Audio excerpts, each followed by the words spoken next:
Assalamualaikum warahmatullahi wabarakatuh. Perkenalkan, nama saya Rizka Raudatul Jana, stambuk G701-18073 dari kelompok 8 kelas D. Pada kesempatan kali ini, kami dari kelompok 8 akan menjelaskan beberapa hal terkait dengan percobaan antipiretik. Nah, untuk pembahasan pertama dari saya sendiri, saya akan membahas apa itu antipiretik, kemudian apa itu demam, dan bagaimana patofisiologi terjadinya demam secara singkat, bagaimana cara kerja pada percobaan ini, serta alasan perlakuan yang dilakukan pada percobaan ini. Nah, saya menjelaskan mengenai demam, antipiretik, dan patofisiologi ini sebagai perkenalan pada percobaan ini. Yang pertama, untuk antipiretik sendiri, yaitu antipiretik ini merupakan senyawa atau obat-obatan yang digunakan untuk menurunkan suhu tubuh dalam keadaan demam. Sedangkan demam ini merupakan bagian penting dari mekanisme pertahanan tubuh dalam melawan infeksi. Demam ditandai dengan terjadinya kenaikan suhu tubuh di atas suhu tubuh normal, di mana bila diukur pada rektal itu lebih dari 38 derajat Celcius, kemudian pada oral itu lebih dari 37,8 derajat Celcius, dan pada aksila itu lebih dari 37,2 derajat Celcius. Nah, kemudian mengenai patofisiologi terjadinya demam. Nah, perlu kita ketahui bahwa substansi yang menyebabkan terjadinya demam ini disebut dengan pirogen. Nah, pirogen sendiri itu terbagi lagi menjadi dua, yaitu pirogen endogen dan juga pirogen eksogen. Kalau pirogen eksogen ini berasal dari mikroorganisme seperti bakteri, virus, dan jamur. Nah, untuk pirogen endogen itu berupa molekul-molekul kimia seperti kompleks antigen antibodi, kemudian metabolit steroid androgenik, dan sitokin inflamasi seperti interleukin 1, interleukin 6, kemudian ada TNF atau tumor necrosis factor, dan ada IFN atau interferon. Nah, pirogen ini akan memunculkan mekanisme terjadinya demam dengan merangsang stimulus pada hipotalamus.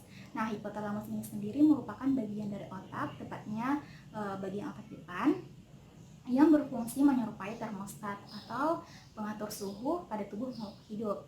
Nah, langsung saja ke cara kerja pada percobaan antipiretik ini. Nah, untuk percobaan antipiretik ini seperti yang ada skema kerja yang ada di samping saya ini, yang dimulahkan dari persiapan alat dan bahan. Jadi disiapkan alat dan bahan, kemudian yang kedua adalah diambil hewan uji. Dalam hal ini kita menggunakan tikus putih atau Ratus norvegicus. Nah, setelah diambil hewan uji ini, dilakukan pengambilan data awal, yaitu pengukuran suhu awal dengan menggunakan termometer, di mana pengukuran dilakukan pada rektal. Nah, setelah didapatkan suhu awal dari masing-masing hewan uji, dilakukan induksi demam pada hewan uji dengan menggunakan suspensi ragi, di mana penginduksian ini dilakukan melalui rute subkutan. Setelah penginduksian telah selesai, ditunggu hingga 5 menit. Setelah 5 menit, diukur kembali suhu tubuh dari hewan uji ini. Nah, kemudian hewan uji tadi dibagi menjadi 5 kelompok, di mana pada kelompok pertama ini diberikan injeksi larutan NaCl fisiologis 0,9% melalui rute intraperitoneal, dan kelompok 2, 3, 4, dan 5 itu diberikan masing-masing suspensi NaCNC, suspensi paracetamol, suspensi ibuprofen, dan suspensi aspirin atau acetosal, di mana pemberian suspensi dari masing-masing bahan ini diberikan melalui rute per oral. Nah, setelah diberikan cairan atau obat tadi, itu dilanjutkan dengan mengamati suhu tubuh dari hewan uji atau tikus pada menit ke-5 hingga ke menit 30, di mana pengambilan data dicatat atau diambil di tiap interval waktu 5 menit. Nah, kemudian mengenai alasan perlakuan yang dilakukan pada percobaan antipiretik ini. Yang pertama, mengapa kita menggunakan ragi atau suspensi ragi ini sebagai penginduksi. Jadi secara umum untuk metode pengujian aktivitas antipiretik itu ada 4 metode induksi yang sering digunakan, yaitu metode induksi menggunakan vaksin, metode induksi menggunakan pepton, kemudian metode induksi dengan menggunakan bias atau ragi seperti yang dilakukan pada percobaan 4, kemudian metode induksi LPS atau lipopolisakarida. Nah, pada induksi bias atau ragi ini, mengapa ragi digunakan? Karena pada ragi ini terdapat mikroorganisme yang kemudian nanti mikroorganisme ini akan dianggap sebagai benda asing atau zat asing oleh sistem kekebalan tubuh pada hewan uji atau tikus, sehingga dapat memunculkan terjadinya reaksi demam. Nah, dalam hal ini jadi bisa dikatakan ragi ini bersifat pirogen eksogen. Kemudian untuk mengapa pemberian ragi ini dilakukan secara subkutan. Jadi secara umum tujuan pemberian dengan roja subkutan ini berfungsi untuk agar cairan atau obat yang diberikan itu dapat diabsorpsi secara perlahan oleh tubuh hewan uji, kemudian dapat memberikan efek atau durasi yang panjang. Dan mengapa ditunggu 5 menit setelah penginfusian? Karena diharapkan dalam waktu 5 menit itu absorpsi sudah berlangsung dan dapat meningkatkan suhu tubuh dari hewan uji. Kemudian mengapa diukur suhu sebelum dan setelah induksi? Nah, agar kita dapat mengetahui bahwa setelah induksi itu proses penginduksian kita itu berhasil. Jadi untuk memastikan bahwa proses penginduksian yang dilakukan itu berhasil gitu. Jadi meningkatnya suhu tubuh sekitar lebih dari 38 derajat Celcius bila diukur pada rektal. Nah, kemudian untuk penggunaan suspensi NaCMC pada percobaan ini yaitu digunakan sebagai kontrol negatif atau kontrol pembanding. Jadi kita nanti bisa membedakan bagaimana perbedaan antara hewan uji antara induksi demam kemudian diberikan NaCMC dengan kelompok hewan uji yang diberikan dengan zat antipiretik. Kemudian suspensi paracetamol, suspensi ibuprofen, dan suspensi aspirin dan asetosal ini berfungsi sebagai kontrol positif atau antipiretik yang digunakan. Nah, mengapa digunakan tiga antipiretik yang berbeda? Agar kita mengetahui di antara ketiga obat ini yang mana memiliki kinerja yang lebih baik sebagai antipiretik atau penurunan.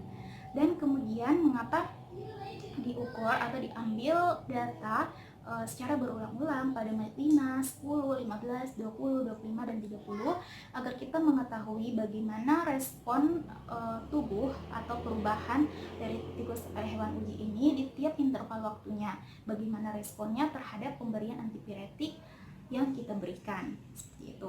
Nah, sekian penjelasan dari saya. Untuk lebih jelasnya mengenai sampel ataupun obat-obat yang kami gunakan atau digunakan pada percobaan ini, yaitu suspensi paracetamol, ibuprofen, dan juga aspirin atau asetosal, bagaimana indikasinya, bagaimana nama dan sinonimnya, bagaimana mekanisme kerjanya, dan dosisnya akan dijelaskan lebih lanjut oleh teman saya.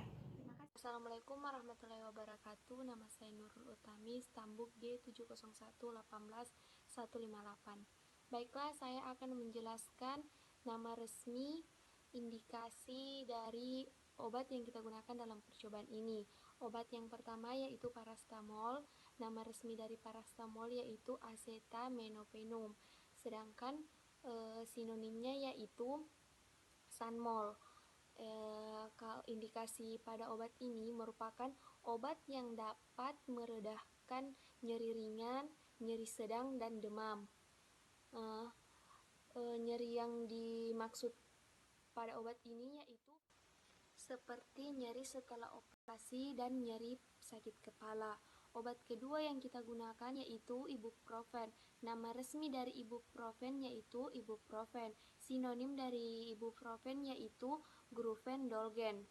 Indikasinya dapat menurunkan demam pada anak-anak, meringankan nyeri ringan sampai dengan nyeri sedang, dan contohnya seperti nyeri pada sakit gigi, nyeri pasca bedah, dan pada sakit kepala. Yang ketiga yaitu asetosal. Nama resmi dari asetosal yaitu Acidum acetyl salicylicum. Sinonim dari asetosal yaitu asetosal aspirin. Indikasinya dapat menurunkan demam pada anak-anak. Nah, sekarang mekanisme kerja pada ketiga obat tersebut. Yang pertama yaitu paracetamol. Bekerja pada pusat penghantar suhu hipotalamus untuk menurunkan suhu tubuh, bekerja menghambat potasiladin sehingga dapat mengurangi nyeri ringan atau nyeri sedang.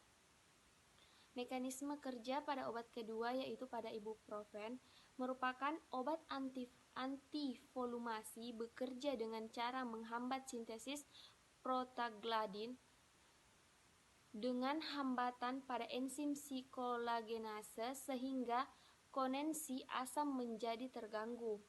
Mekanisme bekerja pada obat ketiga yaitu asetosal. Bismillah, Assalamualaikum warahmatullahi wabarakatuh. Perkenalkan, saya Heldayanti Stambuk G701181215.